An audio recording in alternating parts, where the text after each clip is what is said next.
So that's it? Matawagan kaysa naman ayaw niyang tawagan kasi may charge daw 995. Sakta.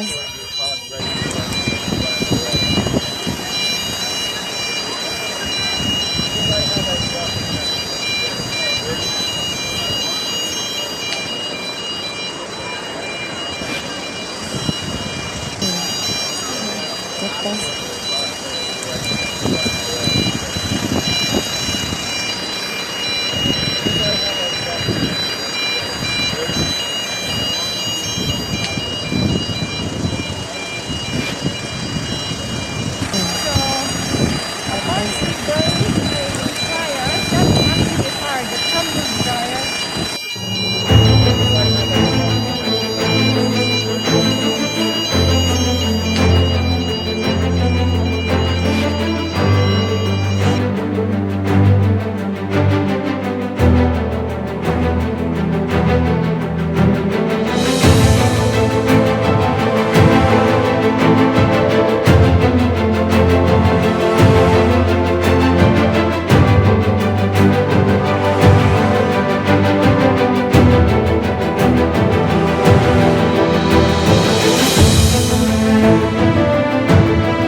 So, Lois, naka-fire. Dali-dali gawa si Lois, oh. Money get up ni Lois, ugnay fire. Nagdali-dalimig na ako kay nahadlok may kay naisunog. English, Lois. Ay, sunog. So, we got to Go down. As you can see. so one of the flats. Actually, there's no actual fire. Unsa daw kuno to, si? Huh?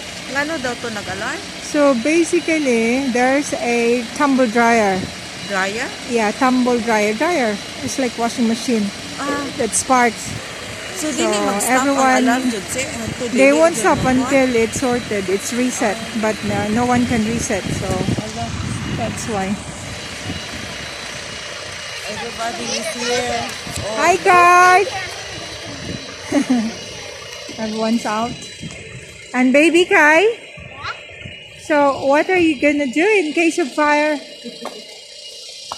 Huh? What are you doing? I am not going to stay inside of the building because of fire. Huh? I'm not going to stay inside of the building because Yeah, of you're not fire. going inside, so you have to come out. So everyone is out. Yeah? Kai, what did you do when you hear the alarm? So, in case of I a... have to go outside. You tell mommy that to go outside. Yeah, we have to go outside and straight away you have to... What? What? You have to investigate the fire and call... Let's see and investigate. Yeah, see and investigate. This mess. So what were you doing? What were you doing when the fire went? Were you inside the house? And I was just watching TV and then you're watching TV? I just started going on. Okay. What about you, Kai? What were you doing when the fire alarm went? I was playing baby dolls on my phone and then it started. Okay. Then What did... started a little bit of noise and then it was too loud. And then it's too So I loud. covered my ears. Yeah? And then you went outside with Tita Lois. Yeah. Oh, wala na. It's time to go back. So it's done. It's sorted, I think. So, is this your first time experience with the fire in UK, Lois? Yeah, Fire in London.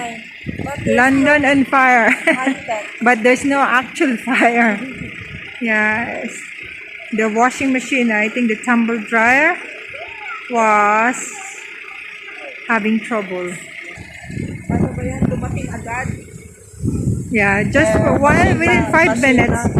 When we called after 5 minutes, they came to rescue.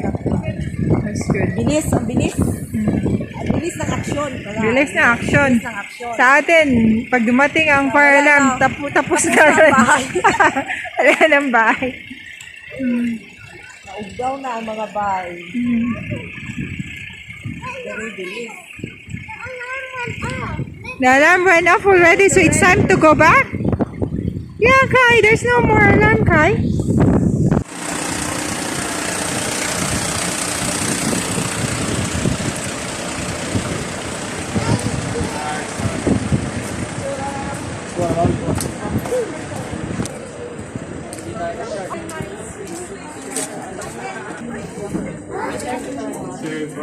Thank you.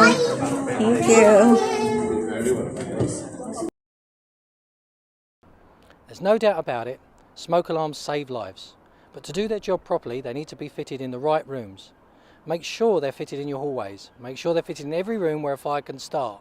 Any room where there's electrical items left plugged in, any room where you're charging items like mobile phones or laptops, and anywhere you smoke. But don't fit them in kitchen and bathrooms. Do fit a heat detector in your kitchen. To be really effective, make sure the alarms are linked together so they all go off if there's a fire. And if you've got telecare, make sure it's linked to smoke detectors in every room with a fire risk.